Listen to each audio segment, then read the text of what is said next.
Are you ready to rebuild your life? Separate yourself from the unfulfilled, undesirable, unheard, unaligned. If that's you, then you found your way to the right place. We are a community growing, thriving, looking to rebuild our lives. I've done it. I've heard his word and I used my second chance to build a life that I desire. I want to show you how I did it. The one simple tool that I use. Join our free community. It's called From Harlot to Holy. Don't get taken back by the name. Harlotry is only investing your time in things that keep you living that miserable, mediocre life that you hate, full of all those uns. And holiness is just you being aligned in your purpose, knowing the problem you were created to solve on the earth, and getting to the work. We are a very kind community and we are supportive. And I am here to help you through the middle because guess what? Healing hurts, but you got to do it because on the other side of it is your wellness. So join our free community. The link is in the description below, and I'll see you there.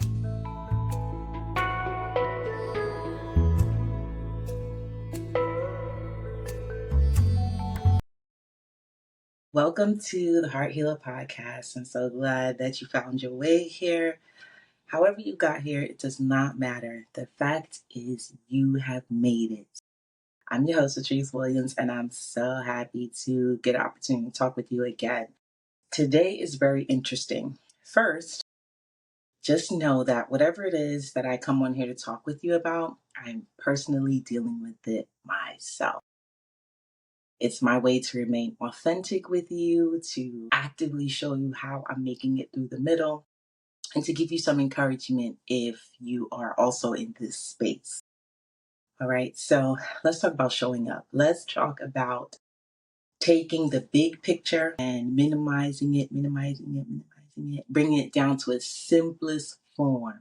When I was in grade school, my math teacher said to me, when you're dealing with a problem, break it down to its simplest form. I don't know why I remember that because I didn't remember none of the math problems, but that one statement I did remember. When I think about it, it's so true. So let's just use this, me showing up here on this channel every week, wanting to drop at least two episodes a week. Now, I can't afford to look at the big picture. What's the big picture? My channel subscriptions go up by millions. I'm monetizing on the channel, things like that. I can't afford to look at that.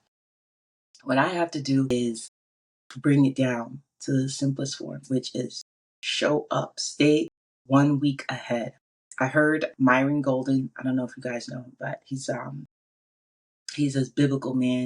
He relates it to business and it's really good. It's different than anything you've heard before. I know that for sure.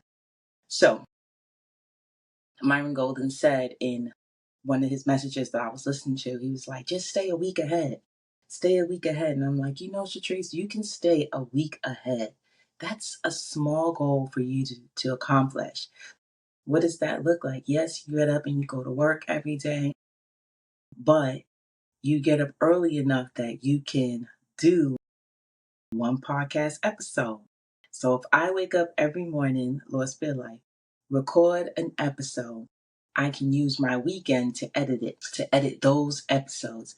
And then all I have to do is just hit the drop button. And I can do that from anywhere. I can do it on my lunch break. I can do it on my way to work, on my way home.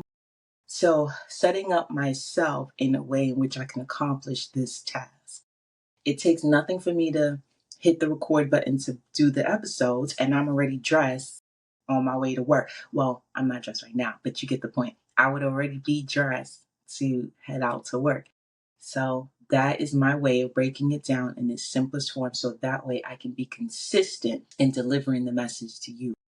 This is so important because we already know this journey through the middle is not easy. It's not something that you start on Monday and by next year, the same time, you're going to be better. No, this takes decades because you have to unlearn all of the things that you learned prior that brought you to this space. And so in order to successfully do that, in order to go through the process without shutting down, without coming out of alignment, getting down on yourself, feeling like you cannot accomplish, in order to do that, you have to be as authentic, bring your authentic self to the process. So what does that mean? I wake up at 4 a.m. I'm comfortable enough to wake up every morning, say my prayers or read my Bible, right? And maybe I'm not reading it just, Bible open reading it. No. I also have to work out. I need to multitask the goals. I need to multitask them. Okay. So I don't just get up and work out. No, while I'm working out, I'm listening to a message. I have my Bible open to whatever the messages for the morning, and I'm reading my Bible while I'm doing whatever. Well, I normally start with a leg exercise. So I'm reading my word while I'm doing the leg exercise. So that helps me to focus and to accomplish two things at once. I have to do that for myself. Why? Because I tried it the other ways. I tried to just do a workout and then sit down again for another hour and read the word, and it don't work.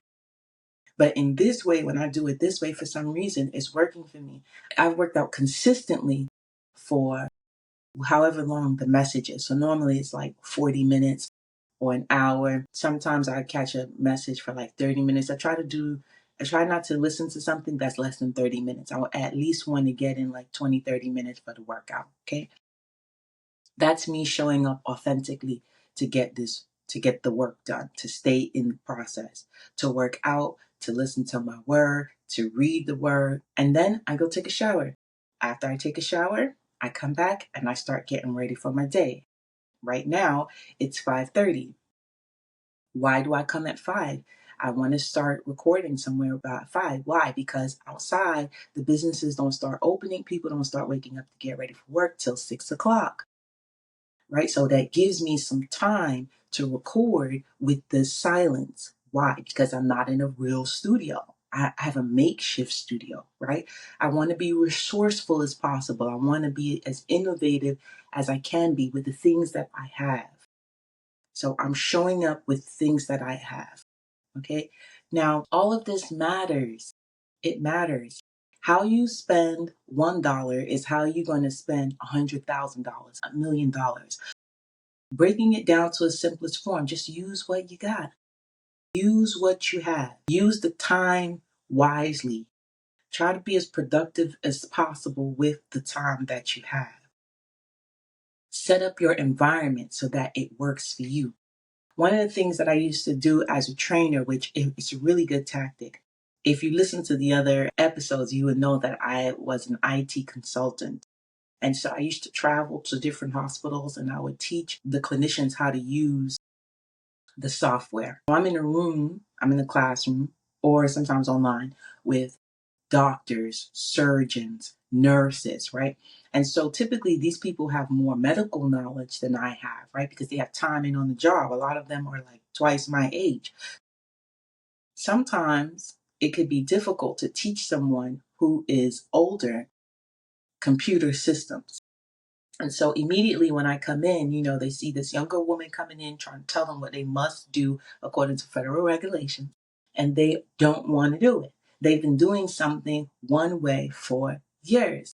What do? I want to break through that barrier because I know that it doesn't matter the age, learning can happen at any age. I tell that individual, that particular clinician, I say, this system was made for you. Show me how you work, and I will show you how this system will work for you.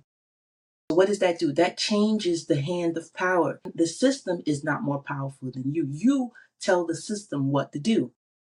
If you tell me how you like to work, then I will give you a workflow that matches how you work. Now you conquer this system. And anytime I would do that, they were more apt to listening to what I had to say. And I know that it worked because after they would thank me, they would give me a hug, invite me to private dinners. I know that the manner in which I presented worked. I'm going to say the same thing to you. There's no difference. This time that we have is a gift from God. Now, the environment, we're trying to mold the environment to us. We want to conquer the day. We want to conquer our time. So how do we do that? All of the things that I said prior. You're just going to have to find a way. There are some things where God will show up and, miraculously push you through, and you'll know that that is God.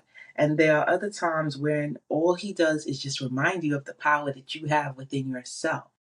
He reminds you who you belong to. He reminds you that you've always had the power. He's trying to recircuit your brain so you can remember who you really are, so you will connect authentically and rightly with your divine self. That's what he does.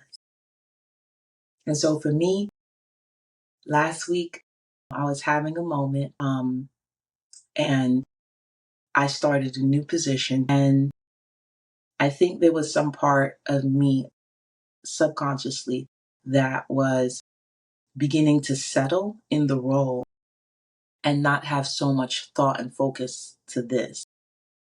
It had to be, because all of a sudden, I'm receiving words and messages from various places, and it's like, focus on the thing that God gave you. Focus on the thing. Focus on the task. All these other things are just little markers to give you more skill set in what you're trying to do. But this is the goal.